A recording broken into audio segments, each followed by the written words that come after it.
act, we will be seeing hardware and software to monitor and regulate, and we will be seeing the cloud for storage and learning. Storage means once you store it, you will be able to learn as you move forward. So this is these are the major building blocks of the IoT per se. Actuators, sensors, cloud, and hardware and software. Now, how did IoT come? IoT is basically an extension of the machine-to-machine or the peer-to-peer systems. IoT evolved from M2M or machine-to-machine. Machine-to-machine means you are connecting your computer to another computer. You are connecting your computer to your mobile phone. Your mobile phone is connected to the web. Your computer is connected to the web. Your computer is connected to your mobile phone. Your laptop is connected to your iPad. That machine-to-machine communication. From here only, IoT evolved. So in machine-to-machine communication, you had connectivity. The network was there. The content was there. Right? The content was there. The connectivity was there. You are able to store. Connection means your iPad to your laptop to your desktop. That connectivity was there, and the content could be shared. You can send an email from your mobile phone. You can send it directly, and you can open the content in your laptop. You send an email to somebody else, that person can open it in his phone, or so that content was also there. Connectivity was there, content was there. Now we moved on to IoT. In the IoT scheme of things, the cloud was there, the cloud came, the collaboration was there. Earlier it was only connectivity. Now you can take decisions, you can collaborate, you can have dialogue. Not over, you have the context also. The context aware is there. The situation, the ambience is also there. And finally, the cognition, the intelligence, the semantics and the intelligence. So, machine to machine evolved into IoT. What is machine to machine? Connectivity and content. You can talk to each other, you can share content. But when you move to IoT, you have the cloud, the storage. You have the storage for the big data. So much of data is coming. Right? So much of data is there. Not only that, you have the collaboration. You can talk to each other, you can discuss, you can deliberate, you can take decentralized decisions, you can communicate, you can talk to each other. The ambience or the context is there, and the cognition. The cognition. So you are sitting in a temperature controlled room. Automatically, when the temperature dips, the temperature is beyond or below an acceptable, or above an acceptable limit. Automatically, it is sensed. The sensing happens. Maybe because of the past data, some prediction can also be there. And an action happens. Because the temperature is dipped, you take some action. So, there is storage cloud, there is collaboration, decision taking, there is context, ambience, the temperature has come down, and finally there is cognition. Cognition in the sense that you are able to take a decision. There is an intelligence, there is a semantic being done. So this is how IoT moved on, M2M, machine to machine, moved on to IoT. Right?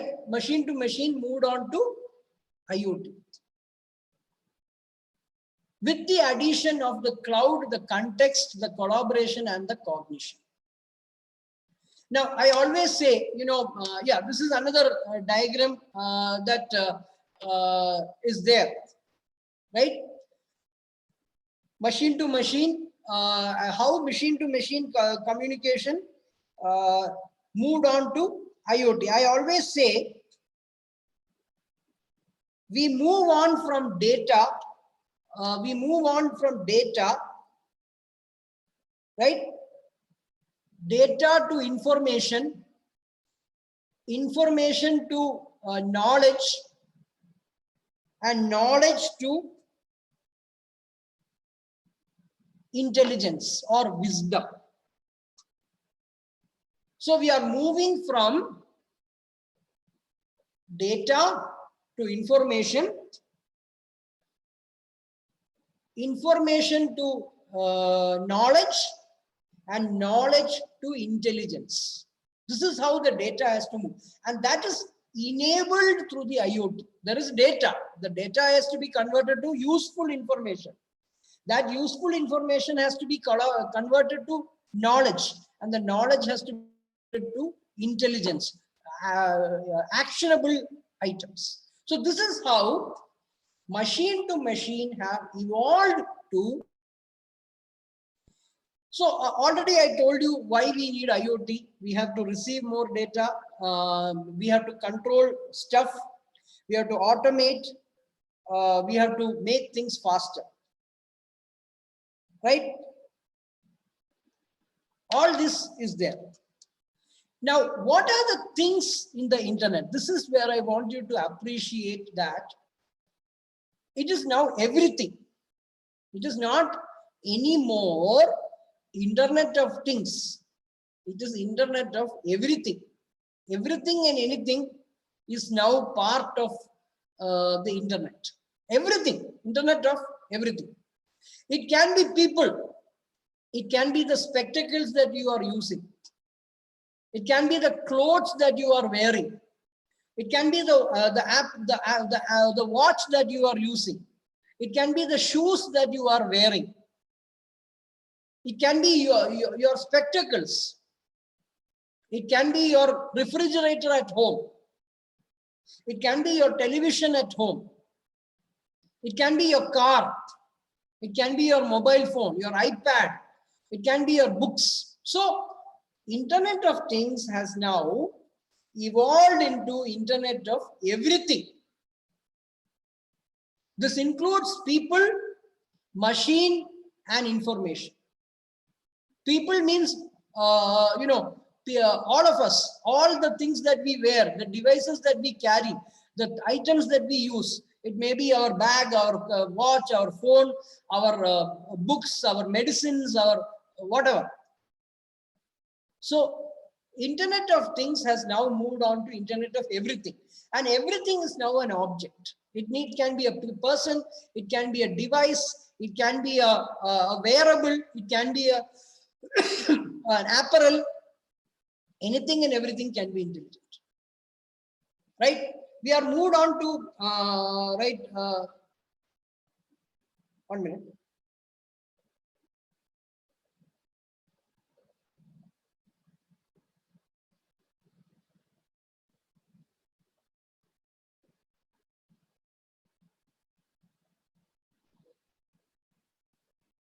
Okay, so Internet of Things has now moved on from to everything. Internet of everything.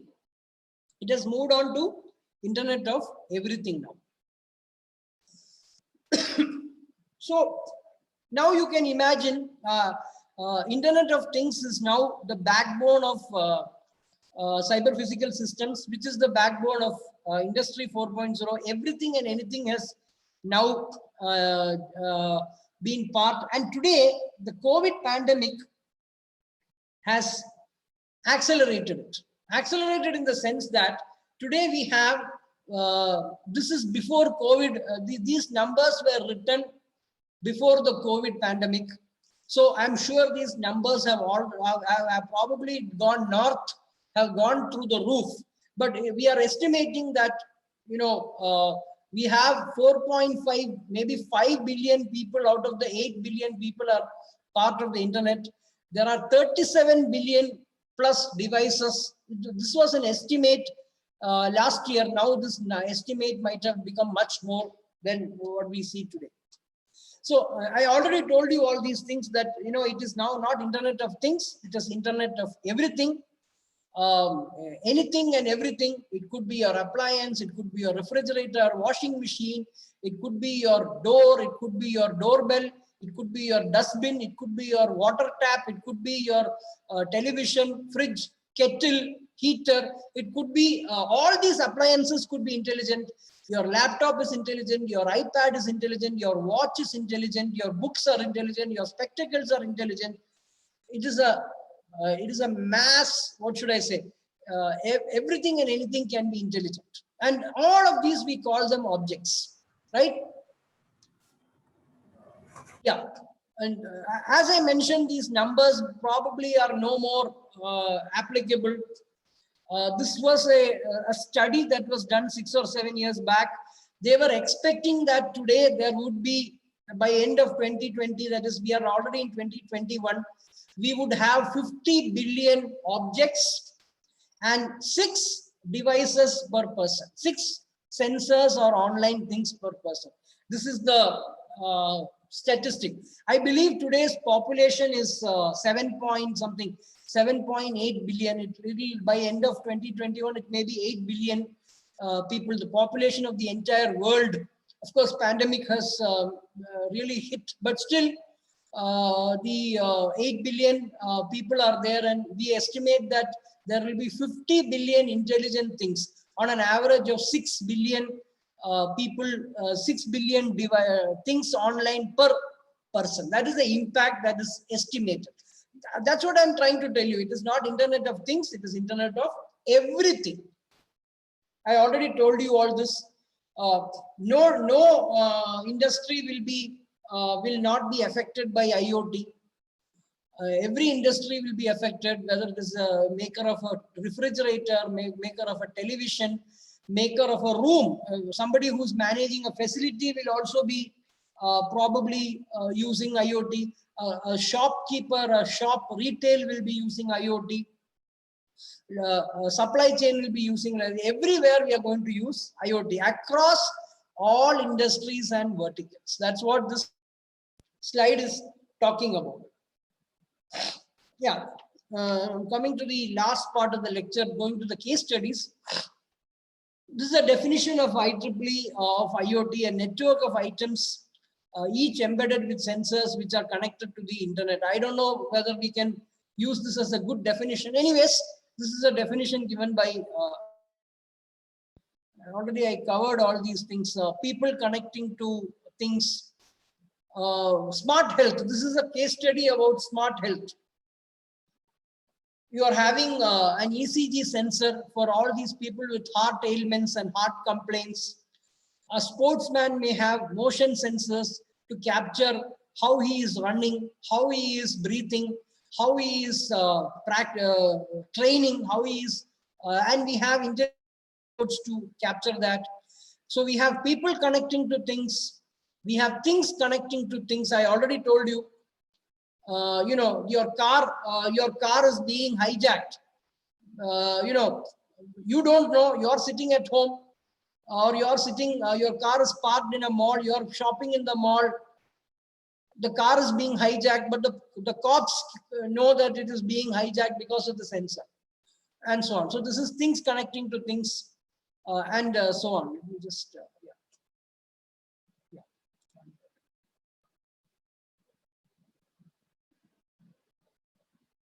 So just coming to the various use cases, smart shops, smart retail. You are actually shopping. You're going through a shop. When you are walking down the aisle of the shop, the goods are talking to you. The goods or the items are talking to you. They are talking to you. They are talking about to you about the items that are there. Well, nothing like it. You don't have to do anything. You put it in a shopping cart. You put the items in the shopping cart, when you're walking down the aisle, they are talking to you. They are telling me, hi, I am a new stock. I'm here. I came yesterday. I have got this feature. I am upgraded. All these things. You don't do anything. You just take it in a shopping cart. You walk in the shopping cart. You at one place, you just unload your shopping cart into the bag. Automatically, the payment is happening and so on. So today we are seeing FASTag. FASTag has become almost compulsory. So see how IoT is going to change our lives, right? Inventory control also becomes so easy, right? If when you're doing inventory control, you're taking stock. So there is an item that has not been accounted for. Either it has been stolen or it is misplaced. But automatically the sensors will figure it out. So retail is one use case where we are going to see complete transformation of IoT. Healthcare. I told you ECG sensor. You don't know that you are getting a heart attack, but your doctor knows. Such a situation is possible. You may find some discomfort in your heart, some chest pain, but you think, oh, okay, it is because of gas or because of diet. You might be having a heavy carbohydrate diet. So you may just discount the chest pain as a small dietary problem, but probably you are getting a mild heart attack, but the sensor is able to find out. Glucose, insulin, your insulin level, diabetic 2 patients, diabetes mellitus, type 2 diabetes. Very rampant among, especially in India, probably because of our food habits. We generally have a very carb diet. All Indians have a very carb diet. We eat a lot of sweets. It's part of the it's a cultural thing. So Indians are easy prey to diabetes mellitus, especially type 2 diabetes. But if you have a sensor that can tell your insulin level, if you have a sensor or a small insulin pump connected to your body, automatically when your sugar is down, it automatically injects the insulin. Maybe you don't even know about it because it is done in a non-invasive fashion that you don't know that it is happening. Nothing like it. So smart health, and all your devices, all your healthcare information, your healthcare records are online. Even the government is now coming with the the India stack. With IoT, we are going to see a lot of traction on the India stack. Now, I'll give you a simple example. You are suppose based in Pune. You go to a doctor. You go to a hospital. In the hospital, you were treated for some ailment. You underwent an operation. They gave you a discharge summary. They gave you some discharge information. They gave you some medical records. Now you come to Coimbatore. You again fall sick. You have the hard copy of all that information, right? You have all the hard copy. You share it with the doctor. But how nice it would be if the doctor sitting in Coimbatore would have unfettered access to your healthcare record, which was done in Pune. Unfortunately, it's not happening because every hospital has their own format for discharge summary, has their own format for healthcare record. There are some basic, guidelines, but they do not use the same software. They have their own system. Some of them have manual systems. Some of them have computer-based system, but these software vendors are different. Discharge summary, there are some minimal medico-legal requirements, but beyond that, each of them has their own type. If you have everything as part of one single format, how nice it would be. So IoT would be a big game changer for healthcare, smart healthcare. Intelligent home. Sitting in San Francisco, my sister, if she will be able to, control the air conditioner of my parents sitting in Trivandrum, it will be really good, no? Sitting in San Francisco, she can do it.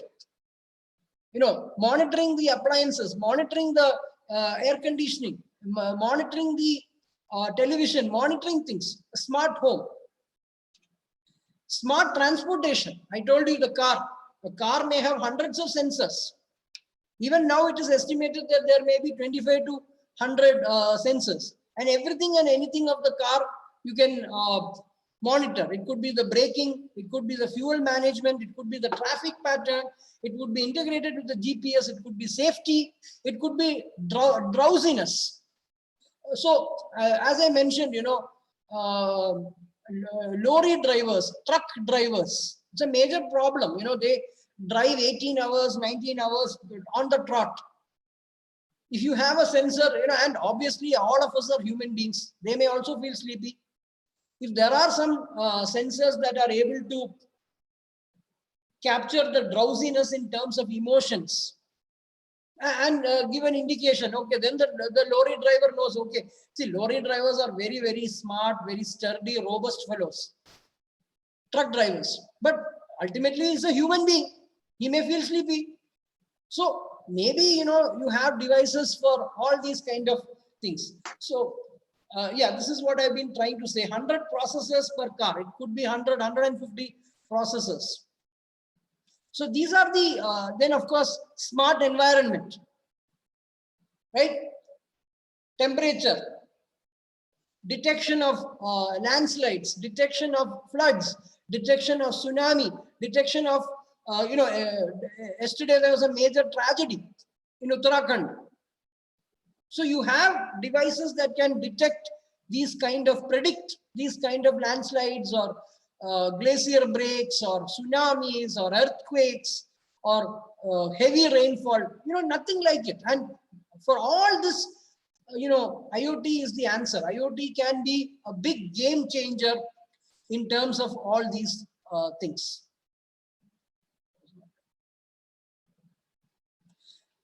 I'll be covering this in the afternoon session. There are many communication technologies for IoT.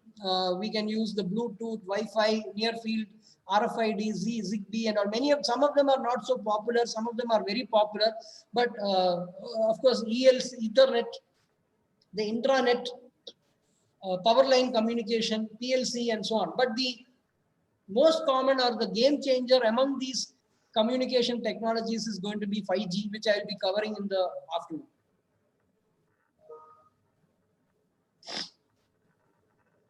Yeah, coming to the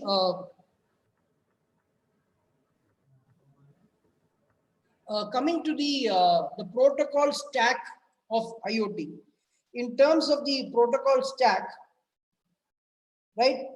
The protocol stack of IoT. We have all learned about the ISO OSI model, the 7-layer model, and this is just the protocol stack of IoT. The 7-layer model. Starting at the lowest level, we have the devices, the physical devices, the controllers, the things in the IoT, right? That is the lowest level, the sensors, the actuators, the machines, the devices, and so on. That is the physical layer with respect to IoT. The next layer is the data link layer in the ISO model. Here it is the connectivity, the processing units, the processors, the communication units, so as to speak, right? On top of it, the next layer, what is that? The network layer, right? The edge or the cloud computing, many people call it as edge computing, fog computing. More or less they are the same, but the cloud and the storage and the transformation of the data, the storage of data, the access of data, that comes under the next layer. On top of it, it is the physical storage of on the cloud, how they are racked, how they are stored in the cloud. The higher layer, which is equivalent to the session layer, is the abstraction and the aggregation of the data. Like I told you, the data is big data. Thousands and thousands and millions of sensors are there. There is so much of social media data also. All this big data has to be collected, cleaned up, collated, and all these things have to be done. Collection, collation, cleaning up, So the data has to be converted to information. The information has to be converted to knowledge, and that knowledge has to be converted to wisdom or intelligence. This is the cycle of the data. The cycle of the data. So that comes under the session layer of the ISO equivalent layer. Then you come to the presentation layer. Here it is called an application layer. Here is the analytics, the dashboards, the drill downs that are able to tweak the data, work on the data, play with the data. And on top of it, the last layer, here in the, instead of application layer, it is the collaboration and the processes, the people and the final devices. It could be your laptop, it could be the person, and so on. So the same 7-layer network model has been in some way, put it in this format. Coming to the end of the lecture. So since most of you are faculty and this is a faculty development program, I thought I will tell you that you can use this device. This software tool is an excellent tool that we can use for training your students on doing IoT projects. It is open source. ThinkSpeak.com. It's freely available. It's a very good platform for doing IoT projects. In fact, you can give mini projects. You can give these kind of projects to your students, and you can even do simulation. You can do drill downs. You can do some sort of analytics. You can actually do some simple sensing and actuating. You can change the parameters. You can do this kind of simulation in ThinkSpeak. So the second resource that I recommend is Intel IoT resources. Intel has got an excellent collection of IoT resources. So these are the two things that I will recommend, because we have looked at so many resources across the globe. I found out that this ThinkSpeak, I can give mini projects for my IoT students, but please be advised that the faculty has to study. It's not simply, you can't just give it to the student. You have to figure out, you have to try. There is a lot of work for the faculty to understand the exercises, try out some use cases, try out some exercises, and then only you will be able to use the ThinkSpeak. But it's a very good device. Another thing is Intel IoT resources. This is the ThinkSpeak platform, ThinkSpeak.com. And these are some demos. Temperature, you can have a temperature sensor, you can have visualizations, you can add widgets, you can export the data, import the data, you can tweak the data, you can do some sort of sharing, and all these things are possible in the ThinkSpeak. But you will have to study all these things, and then only you can. So this is just the this thing for let's see. That's all. I think I'll close with my that's all from my side. I'll close my session. I'll be happy to answer any queries. If you have, I'll be happy to answer. Thank you very much. Sir, thank you for that wonderful eye-warming session, sir. Participants, any queries you have, you can just unmute and you can just. Is it ahead of schedule, Dr. Srinivas? No, sir, it's fine, sir. Okay. Participants, if you have any queries, you can just can put it in the chat window, or either you can unmute yourself and you can talk. Any queries you have? Anyway, Sir will be joining in the afternoon session. It will be from 2 to 4. Any queries, participants, professors?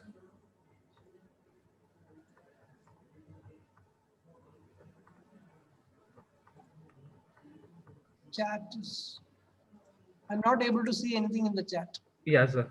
I think the schedule, the academic schedule has started, sir, in Bangalore.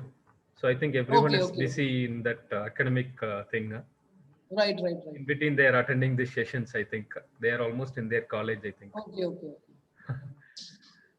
Sir, okay, sir. Can we wind it off? We'll join by Yeah, 2 up to you. o'clock. I'm available for next half an hour. I'm at your thing. If anybody has any question, I'll be happy to answer. Okay, sir. So we'll wind it off, sir. We'll join by 2 o'clock, sir. Yeah. Okay. Okay. Thank you so Okay. much for Thank you joining. very much, all the participants. All the slides I am, as we Sir, speak. is it the same? Sir, excuse me, sir. Yeah. Sir, Yeah, is yes. it the same link for the afternoon session? Yeah, ma'am. Share link I will be sharing, ma'am. No issues, sir. Feedback link I will be posting it now, ma'am. Now, if you have any queries Sir, with Prashant, sir, you can just ask him, ma'am. sir, just a request, sir. Can you post the feedback link even to the mails, because we are not having a WhatsApp connection in our college. Yeah, I will do Once that, we are ma'am. not able to access that, Sure, either sure. in the chat box or to the mail. Sure, ma'am. I will put it. Thank you Okay. so much, sir. Yeah, Sir, I'm sending all the slides to the Dr. Yes. Dr. Srinivasan. I'm just sending it as we speak so that you can share it with all the participants also. Sure, sir. Thank you so much for joining, sir. Yeah, thank you very much. All the best to all the participants for this STTP. See you in the afternoon. Bye-bye. Participants, I'll be posting the feedback form for the forenoon session alone. Just fill the feedback. Yeah, PPT, I'll be sharing it all together maybe in the weekend. So don't worry, you just relax yourself, listen to all the wonderful sessions we have.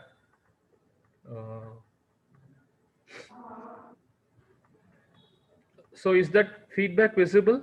This is for only phone session. Please don't share it to other college faculties. Those who are attending the sessions, you can share it. Please don't post it to any other groups. This is a request. Because I know how hard it is. This academic schedule has